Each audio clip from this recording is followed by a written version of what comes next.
Mahlaa saa koivuista, sekä rauduskoivusta että hieskoivusta, ja yleensä sitä valutetaan rauduskoivusta.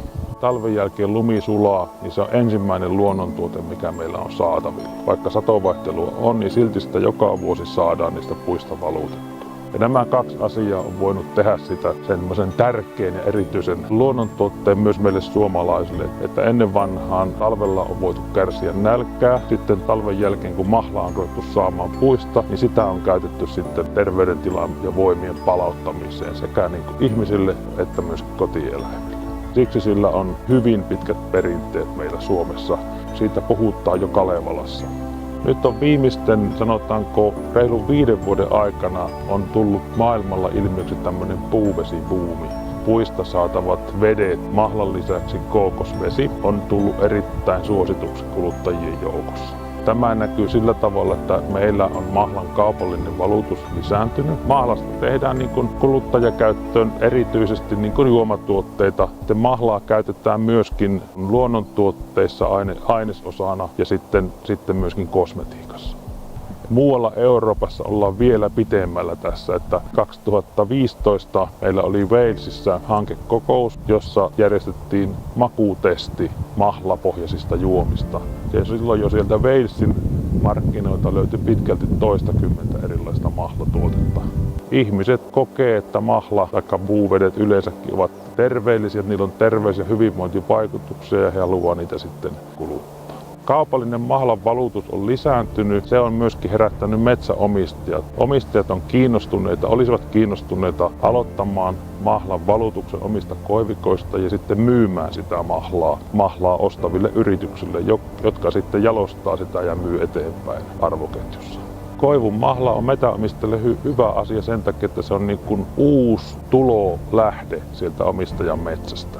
Eli omistajat voivat puuntuotannon sijasta tai lisäksi myydä ennen niiden puiden kaatamista mahlaa sieltä metsiköstä.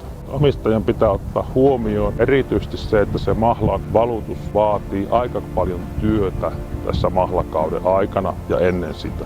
Sen lisäksi hänen pitää ottaa huomioon myöskin se, että se on pitkäjänteistä se tekeminen. Että niin jos sen mahlanvalutuksen aloittaa, se vaatii investointeja ja sitten niiden investointien kuolettaminen vaatii useamman vuoden mahlanvalutuksen. Kannattaisi ja pitäisi arvioida, että minkä verran sitä mahlaa tulee sieltä puista ja mikä on se tuotto siitä mahlan myynnistä.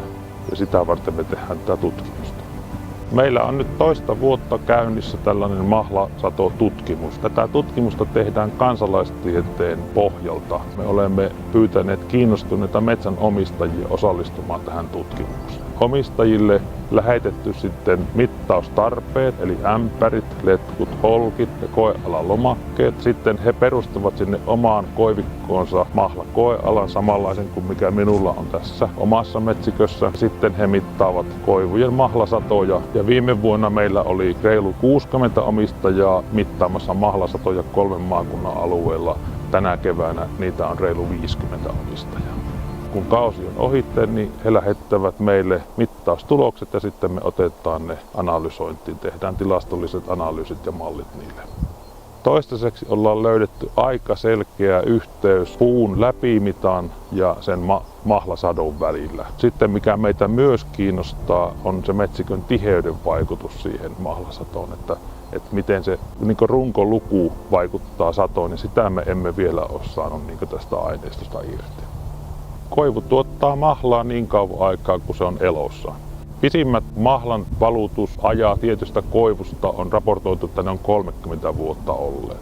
Suomessa puhutaan siitä, että se mahlan valutusjakson pituus voisi olla 10-15 vuotta koivusta ja sitten se voitaisiin käyttää sitten muuhun käyttöön se puu. Mutta semmoista tarkempaa tietoa siitä, että miten mahlasato vaihtelee vaikkapa puun läpimitan funktiona, ei ole olemassa. Eikä myöskään sitten sitä, että miten se mahlan valuttaminen vaikuttaa siihen puuaineen laatuun ja sitä kautta käykö se puu sitten vielä sen mahlan valutuksen jälkeen esimerkiksi vaneeritukiksi. Näitä asioita me mielellään selvitetään ja sitä varten on aloitettu tällainen tutkimus. Tässä ollaan vasta ihan alussa, eli ensin meidän pitää saada aikaiseksi malli, joka kertoo meille sen metsikön ominaisuuksien vaikutuksen siihen mahlasatoon. Sitten kun meillä on se malli olemassa, niin me voidaan ruveta tekemään parempia laskelmia sen mahlan tuotannon kannattavuudesta erilaisissa metsiköissä ja erityisesti voidaan sitten tutkia mahlan ja puun yhteistuotannon mahdollisuuksia.